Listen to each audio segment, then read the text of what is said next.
반갑습니다. 다코스TV의 다코스입니다. 반갑습니다. 네. 오늘 제가 여러분들과 같이 소통할 주제는요. 부동산 투자.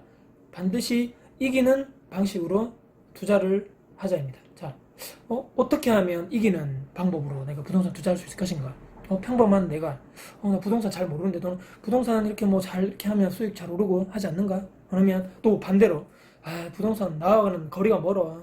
하는 사람이 하지. 나는 전혀 지식도 없고, 그쪽에 대해서 무서워서 잘 투자도 못하겠고, 특히 대출도 무섭고 세입자 관리도 무섭고 등등등 이렇게 좀 소극적으로 또 부정적으로 생각하셨던 분들은요, 오늘 제 영상 한번 보시면서 생각의 전환, 또 발상의 전환을 한번 하시는 시간적 계기가 되셨으면 하는 바람에서 영상을 한번 같이 소통을 해보도록 하겠습니다. 오늘 영상 부동산 이기는 투자가 과연 어떤 투자인지 같이 한번 소통 했으면 좋겠고요. 오늘 영상 끝까지 시청 부탁드리겠습니다. 네, 영상 시청하시기 전에요, 구독, 좋아요 눌러주시면 감사드리겠습니다. 네, 바로 시작하도록 하겠습니다. 자, 부동산 이기는 투자 방법. 일단은 제가 서두에 결론을 내고 제 생각을 말씀드리도록 하겠습니다. 제 생각에는요, 부동산 처음에 투자하실 때요, 자, 이 부동산 A라는 부동산을 사서 이거 나중에 엄청난 시세 차익을 받고 팔고, 또 이걸 또 얻은 이익금으로 또 좋은 데를 사서 또 이렇게 계속적으로 시세 차익형, 그러니까 팔고 사고 이런 방식이 아니고요. 절대로 여러분들 하나의 부동산을 사시더라도 절대로 이 부동산은 팔지 않는다, 평생 내가 가지고 간다는 개념을 가지시고 부동산에 투자하자입니다. 이것이 바로 제가 생각하는 절대 지지 않고 이기는 투자 방식이라고 생각합니다. 자, 이렇게 말씀드리면 생각이 아마 여러 가지 의견들이 분분하실 것 같아요. 어떻게 팔지 않고 계속적으로 가지고 갈 것이냐, 거기서 나온 뭔가 팔고 나서 거기서 나온 이익, 차익금으로 내가 또 더 큰 부동산에 투자해서 또 다른 이게 차익금이 또 날 거고, 거기에 대한 시세 차익이 있으면 또 나중에 더 좋은 부동산을 살 거고, 계속적으로 그렇게 해야지 내 자산이 이렇게 계속적으로 엄청나게 늘어나는 것이 아닌가. 자, 그렇게 생각하실 건데요. 저는 이제 그렇게 생각하셔도 뭐 정답이라고 제가 말씀드리는 건 저의 개인적인 의견이고요. 정답이라고 할 수는 없지만 제가 지금까지 한 9년 정도 부동산 투자를 하면서 느낀 것은요, 또 여러 가지 강사분들, 또 실제로 부동산 오프라인 강의를 들으러 많이 또 가고, 또 블로그 글들이라든지 책도 많이 무수히 많은 책들을 봤지만, 제가 생각하는 결론은요, 부동산은 한번 사면 이 부동산을 사기 전에 정말 보수적으로 생각하고, 그 대신에 이 부동산이 나의 기준과 원칙, 내가 지금 생각하는 이 정도 수익률 또는 이 정도 지금 저평가됐을 때 사면 분명히 나에게 이익이 있다는 그런 저만의 부동산 투자 관련해서 기준과 원칙, 그 안에 들어온다면 저는 과감하게 그때는 생각하지 않고 투자를 했던 편인데요. 물론 그 전에 말씀드린 대로 이 부동산을 투자하기 전에 상당히 보수적으로 접근하는 편이고 상당히 오랫동안 분석을 하는 편인데, 결정을 했다면 이제 바로 저는 이제 딱 들어가는 타입입니다. 그런데 말씀드린 대로 가장 중요한 원칙, 제가 생각하는 원칙 중에 하나가, 이 부동산을 사면 웬만해서는 팔지 않는다, 저는 그렇게 생각하고 들어가거든요. 자, 그렇기 때문에 이 부동산이 계속적으로 2년 뒤 또는 3년 뒤, 5년 뒤, 10년 뒤까지 저와 같이 평생을 같이 할 수 있는 부동산인가 아닌가에 대해서 초점을 두고 이제 이 부동산을 투자할 것인가에 대해서 고민을 하는 거죠. 자, 그러면 저의 방식이 어떻게 방식인가? 제가 지금 투자하는 방식에 대해서 한번 말씀드려 보겠습니다. 자, 저는 지금 말씀드린 대로 지난번에도 말씀드렸지만 현재 한 5대5 정도 비율로 투자를 하고 있는 것 같습니다. 그러니까 시세 차익형 이제 투자 방식이죠. 그 방식, 그리고 이 월세, 그러니까 수익형 부동산 관련해서 월세 수익형 투자 방식이 한 지금 현재 비율이 한 5대5 정도 되는 것 같은데요. 이 두 번째 거 먼저 말씀드리겠습니다. 이 수익형 부동산은요, 아마 아실 겁니다. 계속적으로 내가 이제 아파트든 또는 원룸이든 계속적으로 내가 임차인 분에게 계약을 하겠죠. 월세 계약을 해서 매달 월세를 제가 받는 방식입니다. 그래서 어차피 이것은 웬만해서는 팔지 않는 방향으로 가는 거죠. 계속적으로 꾸준하게 공실이 날 위험이 없고, 세입자 또 찾는 분들의 수요자가 많은 곳이고, 뭐 이런 곳이라면 제가 굳이 물건을, 이 부동산 계속적으로 잘 나가고 꾸준하게 제가 가지고 있는, 제가 생각하는 그런 수익률이 계속적으로 나온다면 굳이 팔 이유가 없는 거죠. 이것을 다시 팔아서 또 다른 매물을 찾고, 또 거기에 나오는 수익금을 또 발생시키고, 또는 거기에 또 없는 또 다른 세입자를 또 계약을 해야 되는, 거기에 에너지를 쏟을 바에는 지금 별 문제가 없는데, 지금 내가 원하는 기대 수익률이 계속적으로 월세를 통해서 들어오고 있는데 굳이 팔 필요가 없는 거죠. 그렇기 때문에 여러분들도 수익형 부동산, 또는 아파트든 원룸이든 다가구든 뭐 다 포함해서, 뭐 오피스텔도 마찬가지겠죠. 내가 굳이 수익률이 계속적으로 잘 나온다면 팔 이유가 없는 거죠. 그렇기 때문에 계속적으로 이제 아까 말씀드린 대로 저만의 원칙에 들어가는 투자고요. 이 말씀드린 첫 번째, 이 시세 차익형 투자에서 이제 제 생각을 한번 말씀드려 보겠습니다. 자, 이 대표적인 시세 차익형 투자 방식은 여러 가지가 있겠지만, 이제 시세 차익형이니까 시세가 오른 그냥 아파트 투자 또는 이런 게 많이 들어가겠죠. 또 건물도 마찬가지겠지만, 근데 가장 그 중에 중요한 방법, 가장 핵심인 방법들이 뭐 재개발 재건축도 많이 있겠지만, 지금 제가 말씀드린 건 제가 지금 현재 하고 있는 전세갭 투자 플러스 이제 분양권 투자거든요. 자, 이것은 전체적인 내가 돈을 다 이 부동산을 투자할 때 다 필요 없는 거죠. 다 필요하지 않고, 예를 들어서 전세갭 투자 같은 경우는 매매가와 전세가의 그 갭 차이를 이용해서 제가 그 비용만큼만 이제 지불하고 매도자분께 주겠죠. 그 다음에 제가 그 건물 인수하면서 세입자분을 같이 제가 그 계약을 같이 인수하게 되는 조건이겠죠. 또는 처음에 샀을 때 바로 그냥 전세를 같이 맞추는, 이렇게 계약을 하는 맞추는 입장으로도 투자가 가능하겠죠. 근데 지금 제가 지금까지 전세를 주고 있는 이제 매물들을 보면 여러분들도 가장 중요한 겁니다. 자, 전세 갭 투자의 가장 핵심인 투자, 전세 갭 투자를 왜 할까요, 여러분들? 중요한 것은요, 갭 투자 이렇게 많이 얘기하시는데 핵심은 전세 갭 투자입니다. 왜냐면요, 매매가가 아무리 올라도 전세가가 오르지 않으면, 지금 아까 말씀드린 저는 전세 세입자를 제가 살지 않고 다른 분이 이제 들어와서 전세를 살고 있는 그런 투자를 말씀드리는 거거든요. 근데 그런 분들이 매매가가 이 아파트가 또는 이 건물이 계속적으로 아무리 많이 오른다 한들 전세가가 오르지 않는다면 향후 지금 현재 기존 임차인이 또는 또 다른 분이 2년 뒤에 전세가 만료될 시점에 재계약을 이제 하겠죠. 이분이 하든 또는 다른 분이 들어오게 됐을 때 전세가는 그대로인데 매매가가 아무리 현재 시세가 또는 호가가 아무리 올랐다 한들 전세가 그대로이기 때문에 전세갭 투자 제가 성공한 것이라고 할 수 없는 거죠. 말씀드린 대로 반대로 생각하면요, 매매가는 그렇게 오르지 않았는데 전세가가 계속적으로 오르는, 제가 지금 해당 지역의 매물에 그런 지역의 매물이 있다. 그러면 여러분 어떻습니까? 지금 저는 당장 팔지 않는데 관련해서 매매가는 그대로이지만 전세가가 조금씩 올랐다. 2년 뒤에 제가 지난번에 영상 한번 올렸는데요.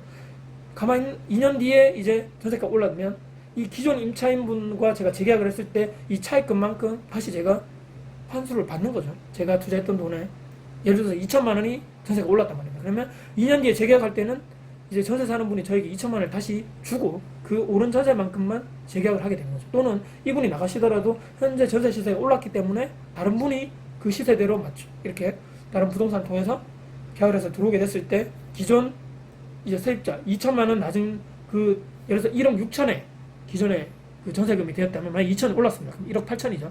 그럼 1억 8천의 새로운 세입자를 제가 구해서 계약을 하게 되고 1억 6천을 돌려주게 되고요. 나머지 차익금 2천만 원을 제가 또 무이자 대출을 받는 거죠. 이 2천만 원으로 저는 또 다른 투자를 할 수가 있다는 거죠. 이런 방식이에요. 제가 이 아파트를 또는 이 건물을 팔지 않고 전세갭 투자만큼 계속적으로 전세 차익금이 향후 2년, 4년, 6년 뒤에 오른다면 저는 성공한 투자인 거죠. 그래서 그 투자 물론 이제 전세금 나중에 돌려줘야 되겠지만 중요한 것은 전세갭 투자 계속적으로 팔지 않고 내가 평생 같이 갈 수 있을 그런 매물에 투자한다면요, 계속적으로 전세가, 물론 이제 이렇게 얘기하시겠죠, 누군가.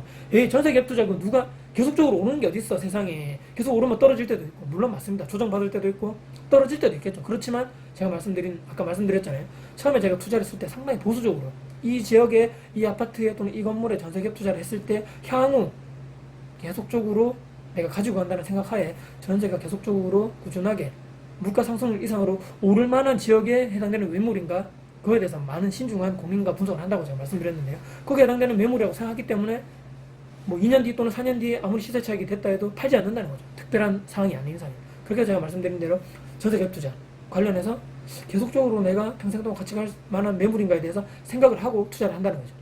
또 분양권도 마찬가지입니다, 여러분들.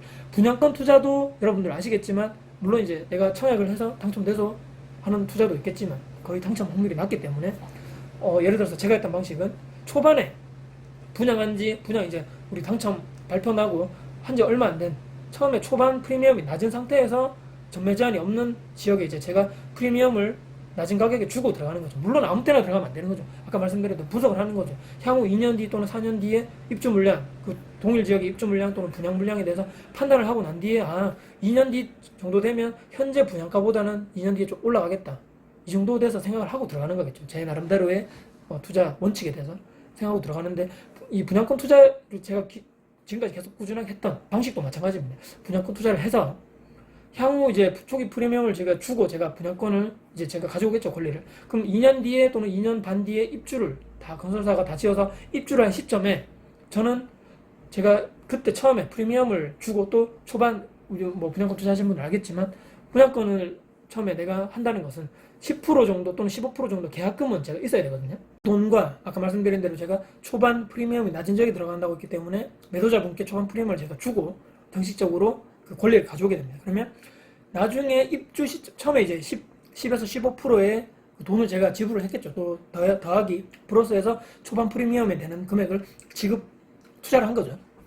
향후 2년 또는 2년 반 뒤에 건설사에서 아파트를 다 짓고 입주할 시점에 대해서 저는 지금까지는 또 다른 내가 입주할 때 시점에 이제 제가 들어가는 것이 아니고 저는 그런 나중에 아파트가 다 지어졌을 때 저는 또다시 전세 계약으로 내놓게 됩니다. 그러면 전세 시세가 있을 거 아닙니까? 그러면 전세 시세대로 계약을 하고 나서 더 이상의 아까 말씀드린 10에서 15%의 또는 초반 프리미엄을 같이 그 정도 주고 나서 그 정도의 또 다른 전세 입주자가 들어왔을 때는 더 이상 나의 투자금이 들어가지 않고 전세금만으로 받아서 잔금과 중도금을 내고 말씀드린 대로 권리를 인정받고 그 계약의 그 아파트에 대해서 이제 잔금을 내게 되면 등기 권리가 오겠죠. 그것을 하게 되는 그런 방식으로 갔던 거죠. 그렇기 때문에 말씀드린 대로 처음에 분양을 해서 전세를 나오게 되면 분양가 관련해서 전세가 좀 낮게 됩니다. 여러분들 아시겠지만. 근데 향후 2년 뒤 또는 4년 뒤에 시간이 좀 지나게 되면 전세 시세가 오른다는 말이죠. 물론 아까 말씀드린 대로 아무 곳이나 다 오르진 않고요. 제가 말씀드린 그런 투자 원칙. 나중에 2년 뒤, 4년 뒤 이 분양 제가 샀던 이 아파트 주변의 분양 물량 또는 입주 물량 분석을 해서 분명히 전세가가 초반에는 낮지만 2년 뒤에 재계약할 때 또는 4년 뒤에는 분명히 이 전세 계약금보다 오를 것이다. 그 지역에 제가 투자를 하고 있기 때문에 지금까지도 제가 그랬고 지금까지 다행히 실패한 경험은 없었던 것 같습니다. 그래서 말씀드린 대로 이 시세 차익형 투자도 분양권 투자 또는 전세 갭 투자도 마찬가지로 최종적으로는 전세로 세팅을 해서 제가 나름대로 제 기준과 원칙에 맞는 그런 투자 현장 또 지역을 잘 분석해서 거기에 투자를 해서 계속적으로 2년 뒤, 4년 뒤 또는 6년 뒤에 전세를 계속적으로 재계약함에 따라서 전세 금액이 오르면서 전세 차익금을 다시 반환받게 되면서 그 돈으로 다시 재투자하게 되는 이게 가장 정석인 전세 갭 투자거든요. 그래서 아까 말씀드린 대로 이 수익형 부동산 관련해서도 앞으로 특별한 내가 일이 없는 이상은 팔지 않고 평생 가는 개념.